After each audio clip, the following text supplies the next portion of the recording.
Igreja Evangélica Cristo é Vida, a sua cidade refúgio. Isaías capítulo 6,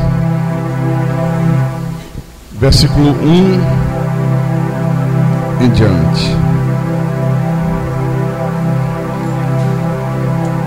Todos acharam? Então diz assim o texto sagrado: no ano da morte do rei Uzias, eu vi o Senhor assentado sobre um alto e sublime trono, e as abas de suas vestes enchiam o templo. Serafins estavam por cima dele, cada um tinha 6 asas, com 2 cobria o rosto, com 2 cobria os seus pés, e com 2 voava. E clamavam uns para os outros, dizendo: Santo, Santo, Santo é o Senhor dos exércitos. Toda a terra está cheia da sua glória. As bases do limiar se moveram à voz do que clamava, e a casa se encheu de fumaça. Então disse eu: ai de mim, estou perdido, porque sou homem de lábios impuros, habito no meio de um povo de impuros lábios. E os meus olhos viram o Rei, o Senhor dos exércitos. Então vamos orar para que o Espírito Santo fale ao nosso espírito nessa noite. Oremos ao Senhor Deus agora. Essa experiência muda a vida desse homem para sempre. Foi assim com Moisés, foi assim com o apóstolo Paulo, foi assim com o profeta Isaías, foi assim comigo, foi assim com muitos desses irmãos que estão aqui, e será assim com tantos outros a quem o Senhor Deus chamar. E nós queremos, meu Deus, entender um pouco mais dessa verdade.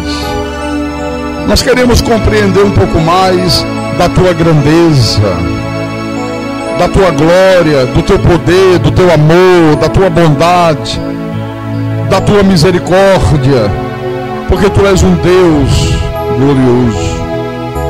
Então fala-nos nessa noite, ensina-nos nessa noite, ensina-nos a tua palavra, ensina-nos a tua verdade. Fala através de mim, o teu servo, o teu pastor. Usa-me como instrumento da tua vontade e fala com a tua igreja, fala com o teu povo amado, os teus pequeninos, os teus escolhidos, as ovelhas do teu rebanho. E dá-me, Senhor, a capacidade para que possa proclamar a tua palavra da maneira que o Senhor quer que ela seja proclamada. Eu te peço em nome de Jesus, eu te peço em nome do Senhor, e que todo o povo de Deus que crer diga amém e amém. Diga graças a Deus. Meus irmãos amados, minhas irmãs em Cristo, você sabe que todos nós, ao longo da nossa vida, tivemos momentos que causaram um impacto muito grande em nós. Vimos coisas que causaram um grande impacto na nossa vida. Eu, por exemplo, ao longo da minha vida, eu vi coisas que me deixaram profundamente impactado. Por exemplo, na primeira vez que eu estive em Israel, quando eu fui no jardim do Getsemane, e eu estava lá no jardim do Getsemane, e eu sabia que Jesus havia estado ali. Olha, aquilo causou um impacto muito, muito grande na minha vida. Eu já tinha visto muitos outros jardins, jardins belíssimos, jardins maravilhosos, mas aquele lá, onde o Senhor Jesus estivera, olha, foi diferente. Aquilo causou um impacto muito grande em mim. Um outro momento muito especial na minha vida foi quando há 15 anos atrás eu tive um encontro com Deus e veio a revelação da graça de Deus.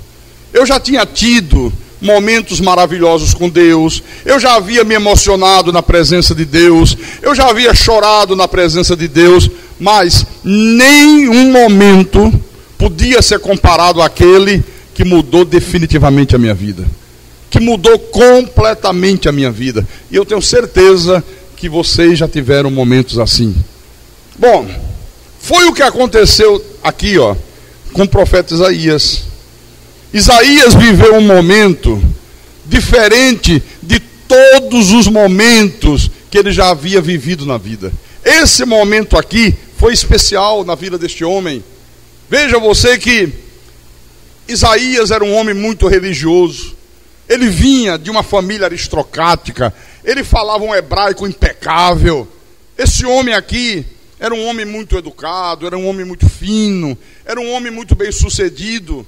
Mas veja, no dia que esse homem teve esse encontro com Deus aqui, só uma frase saiu da sua boca. Ele só conseguiu pronunciar isso aqui, ai de mim, estou perdido. Ai de mim, estou perdido, estou perdido. O que será que causou essa reação? Por que será que esse homem ficou tão impactado que ele se sentiu perdido? Que ele se considerou uma pessoa impura? Olha, eu creio que esse versículo 3 aqui responde. O versículo 3 diz que: e clamavam uns para os outros, dizendo: Santo, Santo, Santo é o Senhor dos exércitos, toda a terra está cheia da sua glória. É muito interessante, porque na única vez que os serafins aparecem aqui nas Escrituras, eles proclamam Santo, Santo, Santo. E essas palavras repetidas, elas têm um significado muito importante. São muito significativas isso aqui, porque nenhum outro atributo de Deus recebe na Bíblia toda esta ênfase. Nenhum outro. Você não vai encontrar na tua Bíblia de Gênesis a Apocalipse nenhum versículo que descreva Deus, por exemplo, como sábio, sábio, sábio. Ou então, forte, forte, forte. Você só vai encontrar como santo, santo, santo. Diga graças a Deus. Então, esta santidade de Deus, ela exige uma atenção muito especial da nossa parte. Você veja que, tanto no início da Bíblia, como no final da Bíblia, nós encontramos cânticos que falam dessa santidade de Deus. Isso é muito significativo, não é? Por exemplo, no livro de Êxodo, segundo livro da Bíblia, no Cântico de Moisés, capítulo 15, Êxodo capítulo 15, versículo 11. Então ele diz assim: ó Senhor, quem é como tu entre os deuses? Quem é como tu, glorificado em santidade, terrível em feitos gloriosos, que opera as maravilhas? Você vê? Então ele fala da santidade de Deus. Eu falei no início da Bíblia, no final da Bíblia. Então, no livro do Apocalipse, Apocalipse capítulo 15, versículo 4, está escrito assim: quem não temerá e não glorificará o teu nome, ó Senhor? Pois só tu és santo. Por isso todas as nações virão e adorarão diante de ti, porque os teus atos de justiça se fizeram manifestos. Olha, pois só tu és santo. Isso aqui mostra, como eu disse hoje de manhã, a singularidade de Deus. Deus é único. Nada nem ninguém nesta terra pode se comparar a Deus, absolutamente nada. Deus é único. Só tu és santo. Diga, só Deus é santo. Diga, só o Senhor é santo. E tem mais. ninguém pode aconselhar Deus, ninguém pode ajudar Deus, ninguém, absolutamente não. Aliás, eu lembro que aqui no livro de Salmos, Salmo 75, vamos lá juntos. Salmo 75, versículo 7. Olha o que diz aqui o salmista. Esse é um salmo de Asaf. E Asaf disse: Deus é o juiz, a um abate, a outro exalta. Olha, é Deus que abate, é Deus que exalta, é Deus que é o juiz. Você pode ter poder, eu posso ter poder, nós podemos ter poder, mas Deus é poder. Diga, Deus é poder. Daniel disse algo muito interessante, tremendo sobre Deus. No livro do profeta Daniel, capítulo 2, versículo 20. Veja o que Daniel disse aqui. Disse Daniel: seja bendito o nome de Deus, de eternidade a eternidade, porque dele é a sabedoria e o poder. Olha, de Deus é a sabedoria, de Deus é o poder. Então isto aqui, tudo isto está resumido, está incluso, está inserido na manifestação da glória de Deus. Diga graças a Deus também. Quando João recebeu a revelação do Apocalipse, nós vamos voltar lá em Apocalipse, capítulo 4, versículo 11. Olha o que ele colocou aqui. Apocalipse capítulo 4, versículo 11. Tu és digno, Senhor e Deus nosso, de receber a glória, a honra e o poder, porque todas as coisas tu criaste, sim, por causa da tua vontade vieram a existir. Olha só, todas as coisas tu criaste, mas Deus criou todas as coisas a partir do nada. Deus não usou nenhum material pré-existente. Deus criou todas as coisas a partir do nada. Ele disse: haja isso, e aquilo acontecia. E ele foi criando todas as coisas. Todas as coisas foram criadas por Deus, e criadas com sabedoria, e criadas com uma inteligência espetacular. Ele é o grande criador de todas as coisas. Amém? No livro de Jó, capítulo 9, versículo 4, Jó diz assim: ele é sábio de coração e grande em poder. Olha, Deus é sábio de coração, Deus é grande em poder. Irmãos, quando você pensa na grandeza de Deus, sabe, você tem que pensar na criação de Deus. Quando eu olho para a criação de Deus, eu vejo a grandeza de Deus. Você lembra que nós falamos hoje aqui de manhã? Você lembra do que eu contei aqui de manhã? Da distância da Terra para o Sol. Quem lembra disso? Qual é a distância do nosso planeta para o Sol? 152 ou 59? 159 mil milhões de quilômetros. A distância da Terra para o Sol. Dá para você imaginar essa grandeza? Lembra daquele planeta que eu falei aqui, Quaoar, que foi descoberto pelos cientistas no ano de 2002, 2003, que hoje é muito estudado pela ciência? A distância de Quaoar para o Sol, do Sol para Quaoar, 6 bilhões e 400 milhões de quilômetros. Dá para você ter ideia da grandeza que é o universo? Isso só a distância do Sol para um planeta. Não é o tamanho do universo. Não é o tamanho do universo. Veja como Deus é grande, Como o nosso Deus é grandioso, meu irmão. Como o nosso Deus é poderoso. Virando um pouco a página à frente, no capítulo 12 de Jó, versículo 13, ele diz: não, com Deus está a sabedoria e a força. Ele tem conselho e entendimento. Aleluia. Com quem está a sabedoria e a força? Será que são com os grandes cientistas? Será que são com os grandes gênios que a humanidade já teve? Não, absolutamente não.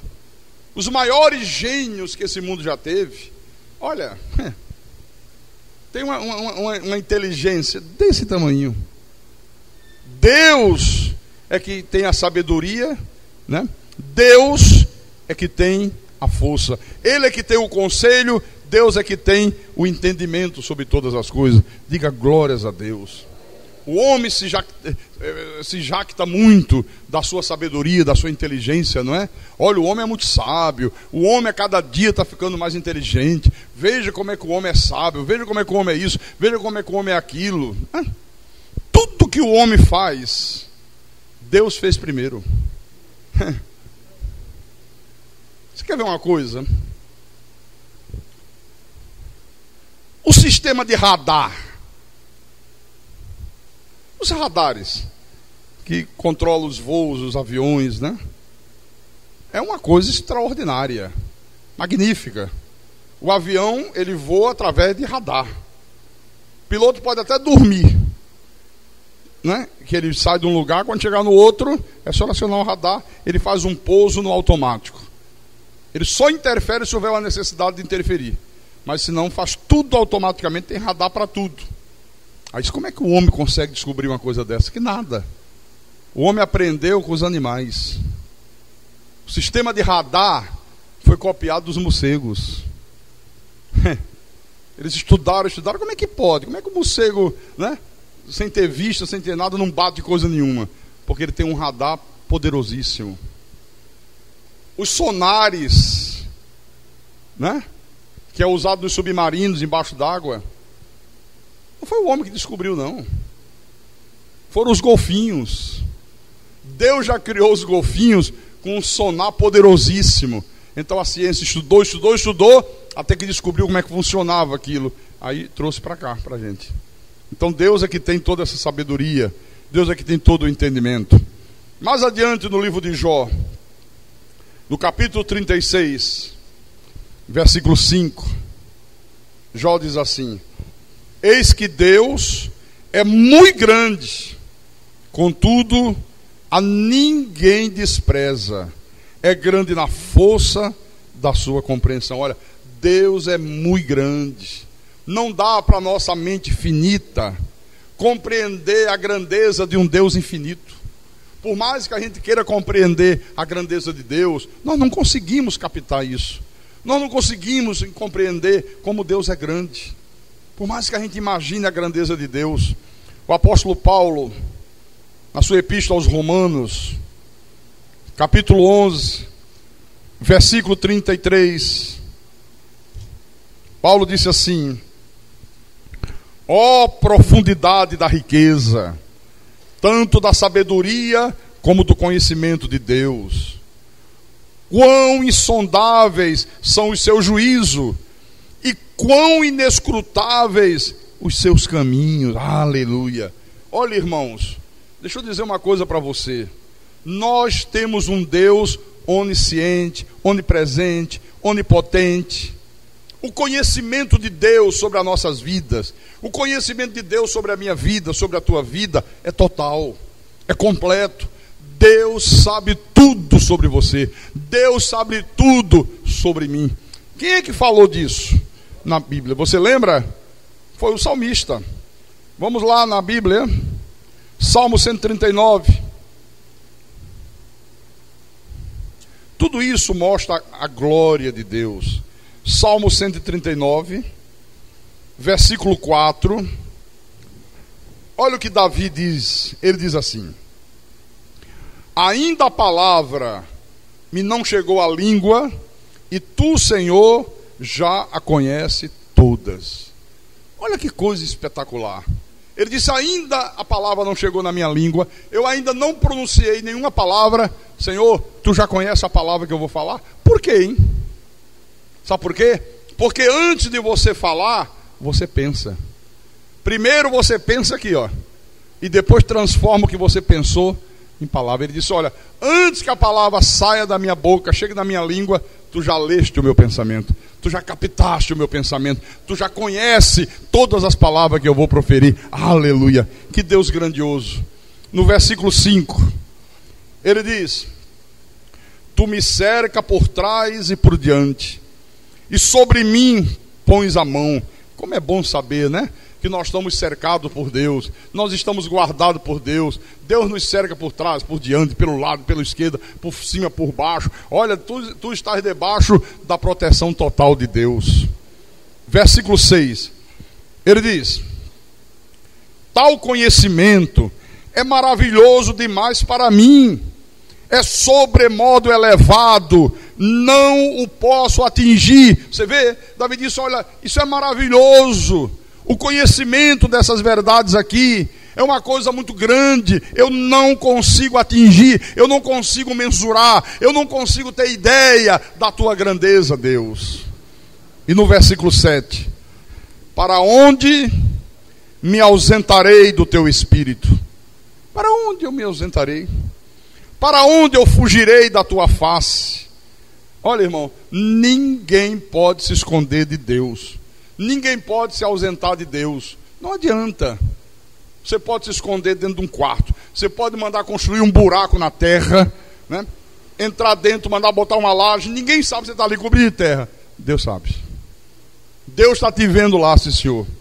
Viu? Deus conhece todas as coisas. Deus conhece o passado, Deus conhece o presente, Deus conhece o futuro. Nada fica oculto a Deus. Por quê? Porque o nosso Deus, Ele é onipresente, Ele é onisciente, Ele é onipotente. Aqui no versículo 14, Davi diz assim: graças te dou, visto que por modo assombrosamente maravilhoso me formaste.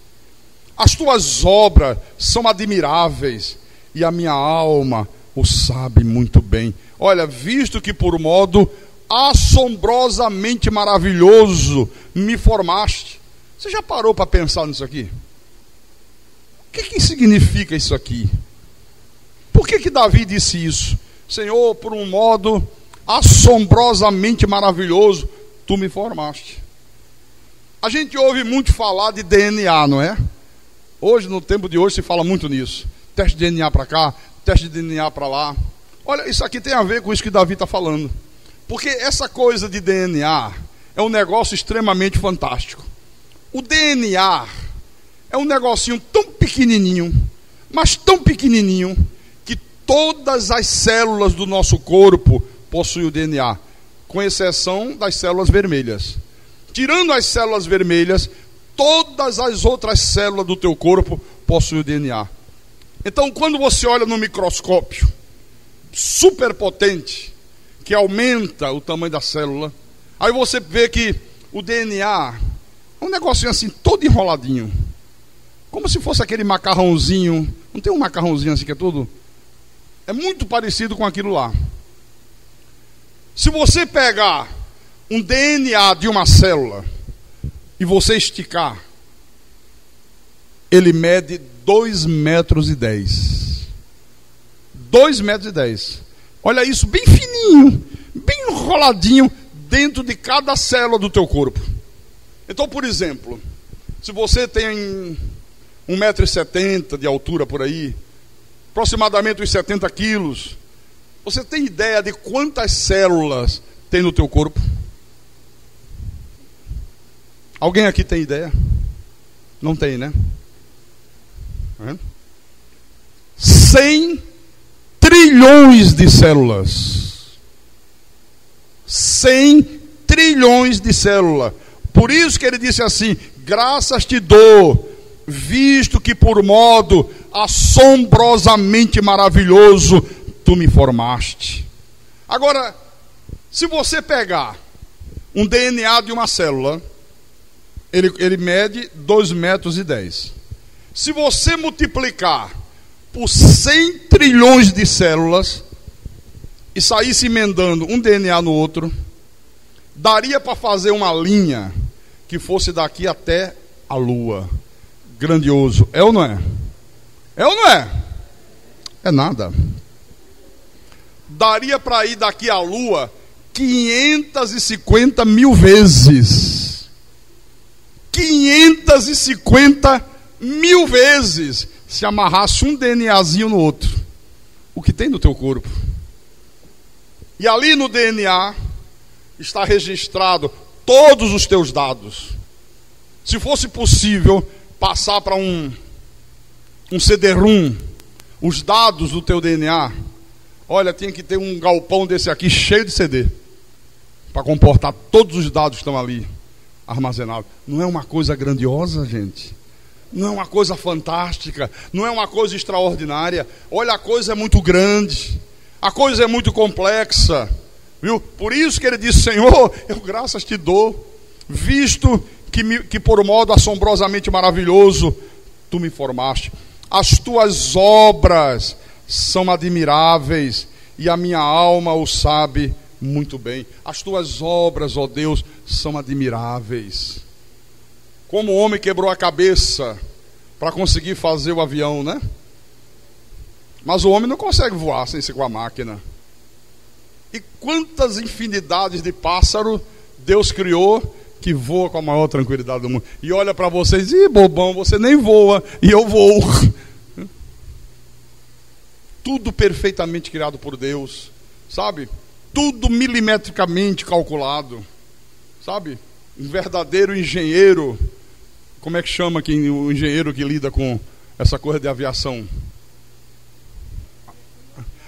Aeronáutico. É isso? Tem isso? Pois é. O engenheiro que lida com essas coisas. Olha, Deus já sabia de tudo isso aqui. Veja como o nosso Deus é grande. Veja como o nosso Deus é glorioso. Viu? Aqui no versículo 16, Davi disse assim: os teus olhos me viram a substância ainda informe, o espírito, né? Antes de o espírito ser formado, os teus olhos me viram. E no teu livro foram escritos todos os meus dias, cada um deles escrito e determinado, quando nenhum deles havia ainda. Aleluia! Olha que Deus grandioso, meu irmão. Todos os teus dias já estavam escritos por Deus no seu livro. Todos. Já estava escrito lá o dia que você ia se converter. Já estava escrito lá, já estava não, está escrito o dia que você entraria nessa igreja. Já estava escrito o dia que você vai morrer. Já estava escrito tudo a teu respeito, quando nenhum deles havia ainda. Deus já havia decretado tudo em nome do Senhor. Amém? No livro de Jeremias capítulo 23, versículo 23 e 24, Deus diz assim: acaso sou Deus apenas de perto, diz o Senhor, e não também de longe? Ocultar-se-ia alguém em esconderijos, de modo que eu não o veja, diz o Senhor. Porventura não encho eu os céus e a terra, diz o Senhor. Olha que coisa grandiosa. Então, eu quero dizer para você, voltando ao tema da santidade de Deus, irmãos, a santidade de Deus, ela acaba, ela aniquila com toda e qualquer exaltação do homem. Você veja que quando Isaías contemplou a santidade de Deus, ele se considerou perdido, ele se considerou impuro. Quando ele viu na sua visão a santidade de Deus, olha, ele não se exaltou. Ele podia ter se exaltado. Ele não teve nenhuma atitude de arrogância. Ele não disse: oh, que privilégio, olha, eu sou um homem privilegiado, eu vou sair daqui e vou logo marcar uma turnê para fazer seminário sobre a visão dos céus. Oh, eu sou privilegiado demais. Não, absolutamente não. Em vez disso, ele clama por misericórdia, ele se enche de humildade. A única coisa que ele consegue falar naquele momento é dizer: ai de mim, estou perdido. Ai de mim, estou perdido. Então a visão da santidade de Deus, a compreensão da santidade de Deus, ela acaba com toda e qualquer exaltação do homem, com toda e qualquer arrogância do homem, com toda e qualquer prepotência do homem, com todo e qualquer orgulho do homem.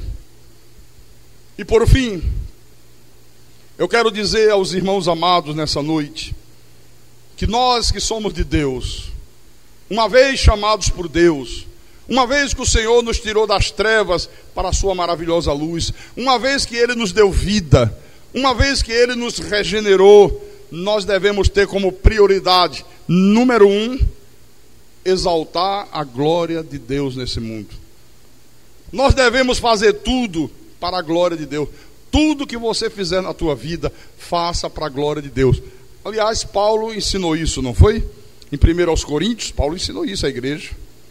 1 Coríntios, capítulo 10, versículo 31. Olha só. Portanto, quer comais, quer bebais, ou façais outra coisa qualquer, estudar, namorar, ir à praia, jogar um futebol com os amigos.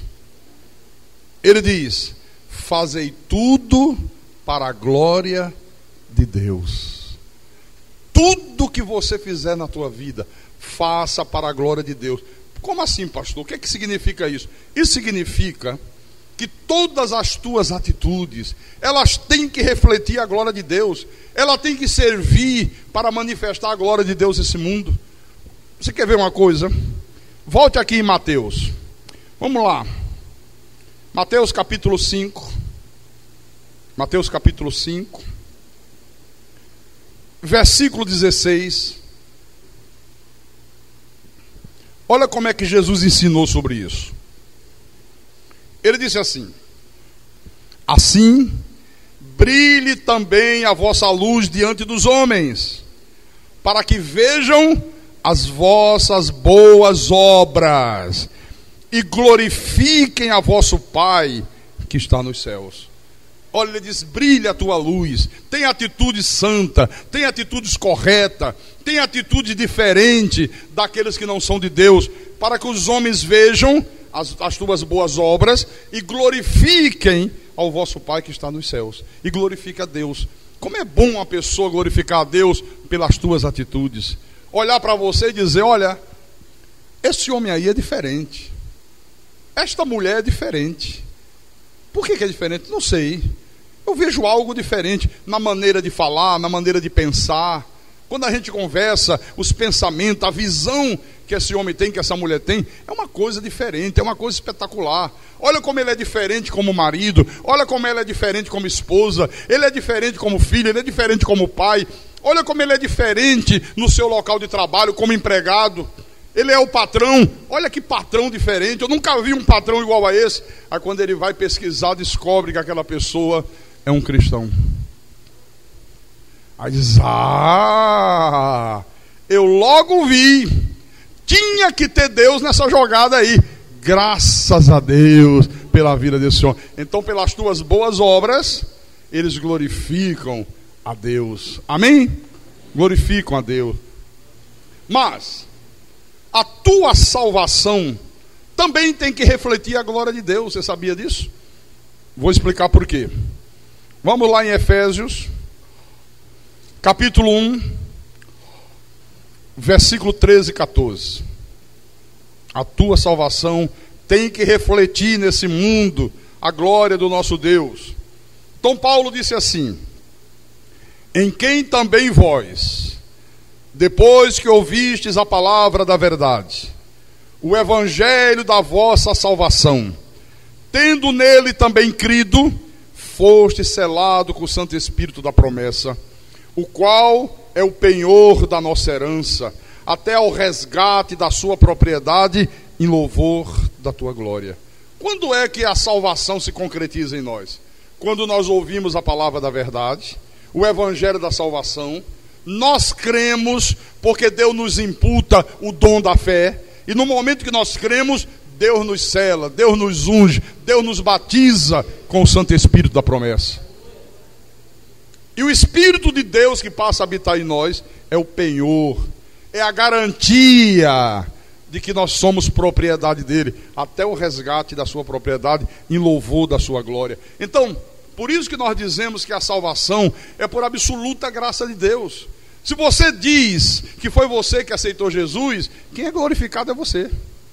Isso não serve para glorificar Deus, não. Eu aceitei Jesus, eu tomei uma decisão, olha, eu fiz isso, eu fiz aquilo outro. Então quem é glorificado é você.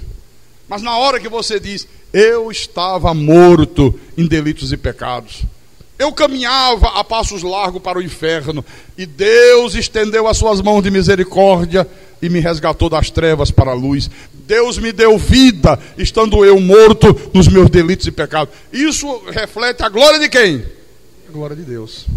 Deus é glorificado, irmão. Por isso que o diabo, que não quer nunca que Deus seja glorificado, introduziu no seio da igreja a mentira do livre-arbítrio, a heresia do livre-arbítrio. Porque quando se crê no livre-arbítrio, quem é glorificado é o homem.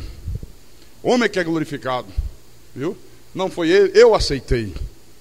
Como se Deus ficasse implorando por misericórdia que alguém o aceitasse.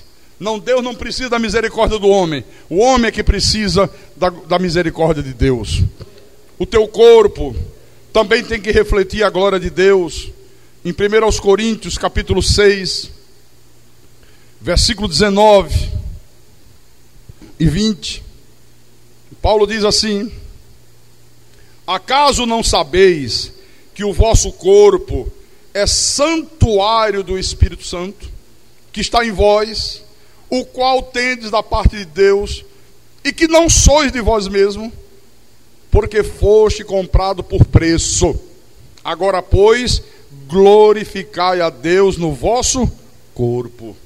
Então você tem que cuidar do teu corpo, você tem que zelar pelo teu corpo. O teu corpo é o santuário de Deus, é o santuário do Deus Altíssimo. Deus habita no teu corpo, na sua manifestação do Espírito Santo.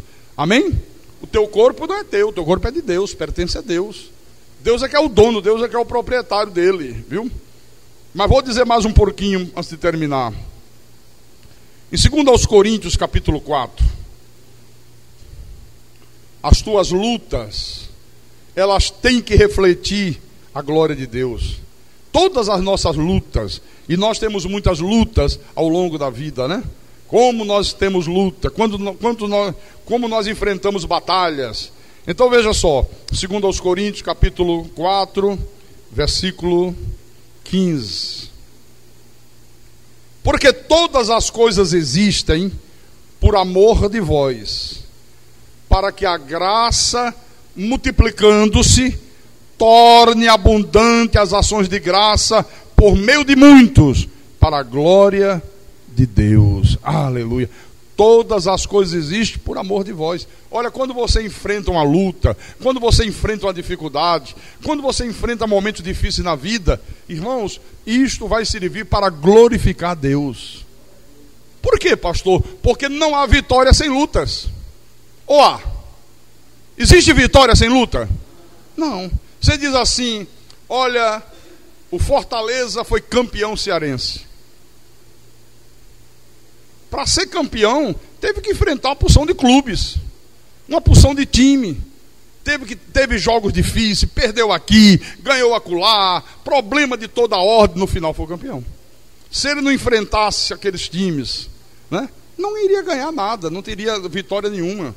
Não há vitória sem lutas. Então não reclame quando vierem lutas, não reclame, não murmure quando os problemas surgirem. Aliás, eu nunca vejo problemas. Eu não vejo problemas. Quando os problemas vêm, eu vejo oportunidades para Deus manifestar o seu poder e a sua glória, meu irmão. Para Deus ser glorificado na minha vida. Porque cada problema que eu enfrento, cada vez que Deus se manifesta, Deus é glorificado através das minhas lutas, em nome do Senhor Jesus Cristo. Aleluia. Diga glória a Deus, meu irmão. O teu sucesso tem que ser para a glória de Deus também. Você é bem sucedido em qualquer coisa. Olha, o teu sucesso tem que ser para a glória de Deus. Por isso que em Provérbios capítulo 3, versículo 9, diz assim: honra o Senhor com os teus bens e com as primícias de toda a tua renda. Quando eu dizimo, quando eu oferto, eu estou mostrando que aquilo que eu tenho obtido na vida, o meu sucesso, está sendo para a glória de Deus. Está glorificando a Deus. Então sempre glorifica a Deus através dos teus sucessos. Nunca diga assim: eu hoje consegui um bom emprego porque eu tenho muita capacidade. Diga: não, eu consegui um bom emprego graças ao Deus Todo-Poderoso. Eu consegui me formar. Eu sou um médico, eu sou um juiz, eu sou um advogado, eu sou um engenheiro, sou uma coisa qualquer. Nunca diga: foi o meu esforço, foi a minha capacidade. Porque eu estudei muito. Tem gente que estuda tanto e não consegue. Tem gente que morre de estudar e não chega lá. Você chegou. Então diga: para a glória de Deus. Diga: foi graças a Deus. O que é que Paulo dizia? Eu sou o que sou pela graça de Deus. Então o teu sucesso, o meu sucesso, o nosso sucesso tem que ser para a glória de Deus. Em 1 de Crônicas, capítulo 29, 1 de Crônicas, capítulo 29, versículo 12, diz assim: riquezas e glórias vêm da tua capacidade, do teu esforço, da tua inteligência, do teu talento. Não. Riquezas e glória vêm de ti. Tu dominas sobre tudo. Na tua mão há força e poder. Contigo está o engrandecer e a tudo dar força. Está vendo por que o nosso sucesso tem que ser para a glória de Deus? Porque tudo vem de Deus. Riquezas vêm de Deus, glória vem de Deus. Deus domina sobre tudo, irmãos, sobre todas as coisas. Por mínimo que seja o teu sucesso, olha, glorifique a Deus naquilo que você foi bem sucedido, em nome do Senhor Jesus. Em Deuteronômio capítulo 8, versículo 18.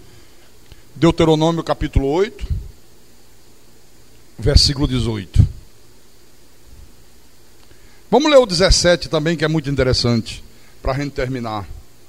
Não digas, pois, no teu coração: a minha força e o poder do meu braço me adquiriram essa riqueza. Quantas vezes você ouve as pessoas dizerem isso, né? Olha, eu me formei, mas você não imagina como eu lutei para isso. Você não imagina como eu me esforcei. Olha, eu estudava de dia e de noite. Olha, eu fazia isso, eu fazia aquilo. Por isso eu consegui me formar. Mentira. Não, senhor. Não diga isso, por favor. A minha força e o poder do meu braço me adquiriram essa riqueza. Olha, hoje tenho essa casa aqui, tenho o meu comércio, tenho a minha empresa, porque eu lutei muito, viu, gente? Olha, você não sabe a luta que eu fiz. Você não sabe como eu tive que me empenhar, como eu tive que usar a minha inteligência. Mas também hoje, tenho o meu comércio, tenho a minha casa própria. Não diga isso. E diga o que, pastor? Está aqui, versículo 18.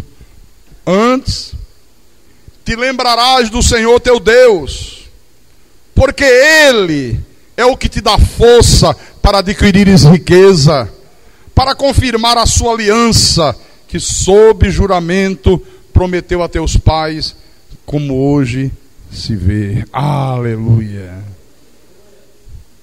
Como é difícil encontrar pessoas que se lembrem do Senhor, que reconheçam que tudo que Ele tem graças a Deus. Não é graça ao seu talento, não é graça à sua inteligência, não é graça ao seu esforço. Quantas pessoas nesse mundo que têm um talento extraordinário? Quantas pessoas neste mundo que lutam? São pessoas lutadoras, são pessoas que vão à luta e não conseguem êxito. Então não depende de talento, não depende de luta. Depende de Deus. Antes te lembrarás do Senhor teu Deus. É Ele que te dá força para adquirir isso aí, ó. Você adquirir uma casa, foi Deus que permitiu. Você adquirir um automóvel, foi Deus que te deu força para isso. Você adquirir um diploma, conseguiu chegar lá, conseguiu terminar uma faculdade, foi Deus. Foi Deus, foi Deus, foi Deus. Aleluia. Glória, não fomos nós. Então, as tuas atitudes, a tua salvação, o teu corpo, as tuas lutas, o teu sucesso, tudo isso, meu irmão, proclama a glória de Deus nessa terra. Deus é glorificado através de todas essas coisas. Então, glorifica a Deus em cada dia da tua existência, em nome do Senhor Jesus Cristo. Amém? E quem tem ouvidos, que ouça o que o Espírito da glória falou à igreja nessa noite. Em nome de Jesus Cristo, em nome do Senhor, o Deus bendito, o Deus todo-poderoso, o Deus que nos dá força para adquirir todas as coisas. É Ele que faz todas as coisas, é Ele que está no controle de tudo, é Ele que nos deu vida, é Ele que nos salvou, é Ele que nos concede vitória, é Ele, é Ele, é Ele, é Ele, é Ele, é Ele. Aleluia, glória a Deus, louvado seja o nome de Jesus Cristo.